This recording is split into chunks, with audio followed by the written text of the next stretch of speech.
Okay, so maybe you're trying out intermittent fasting or you're trying to do longer fast. One of the things that I get questions about all the time is what is going to actually break your fast and what is not going to break your fast in the term of liquids. So the word fast in the Greek means not to eat. So technically you'd say, okay, well, if I'm drinking something, is that okay? Well, here's the thing. Liquids, because we also automatically assume, hey, it's liquid, it's not food, therefore I'm not eating. Is it going to break my fast? Well, here we go. I've made this great chart, so take a look. And I'm going to just go down the list one by one of what's good, what's going to break your fast, what is you can use for a transition, but you need to work your way out of, and what you can do on a longer fast. So there's 3 different types. There is intermittent fasting. Are you going to do this for a transition or a crutch drink? And what I mean is recently I just broke my foot and I needed crutches. And so obviously it was just a temporary thing until my foot healed.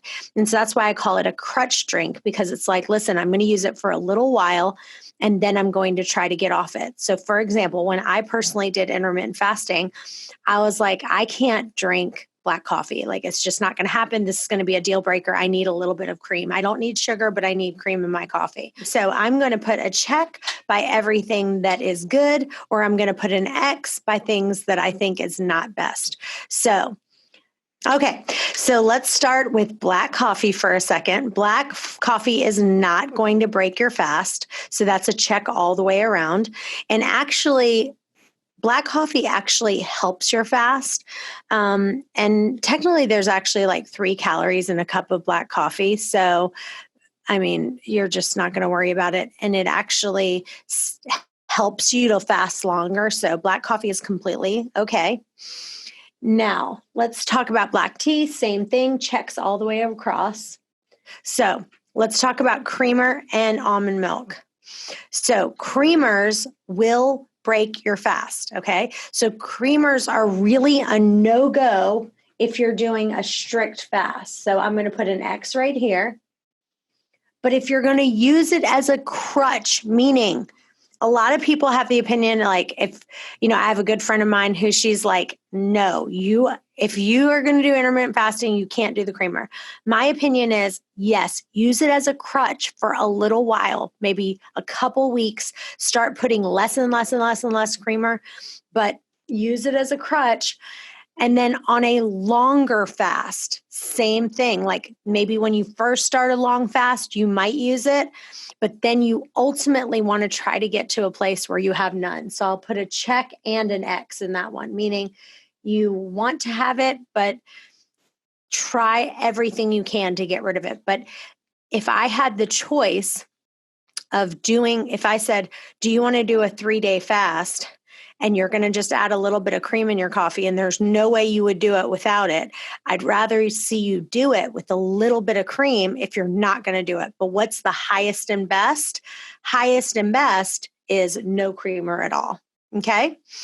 And the same thing with almond milk. Like some people are like, well, what if I switch from half and half to almond milk? It's basically the same thing. I mean, yeah, almond milk probably is a little bit better for you as far as not having the dairy. But again, just go black. That's, if you do whatever you can to try to go black. All right. So let's talk about bulletproof coffee for a second. Okay. This is a big one because everyone's like, oh, you're doing intermittent fasting, you must be doing bulletproof coffee. Here's the thing about bulletproof coffee. It can have several hundreds of calories in it. And it's like, okay, it's got MCTs, it's got coconut oil, it's got ghee in there. It's going to help you burn more fat. Okay, let me stop you right there. Here's the thing. Your body is like this. It's like your body is going to say, do I have any glycogen stores available? If I don't, then I'm going to go look for fat. But guess what? If I have fat from MCT oil, it's first going to take the MCT and the coconut oil and the ghee that you're drinking, then it's going to go to the fat that's on your thighs. Okay.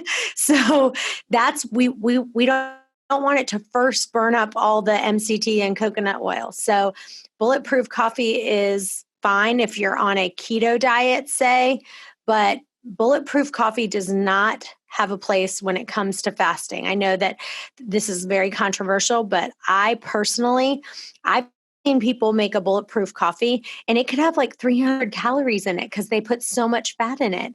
And the problem is that the most of the people that I know that are doing intermittent fasting, they're doing it because the main thing is for weight loss.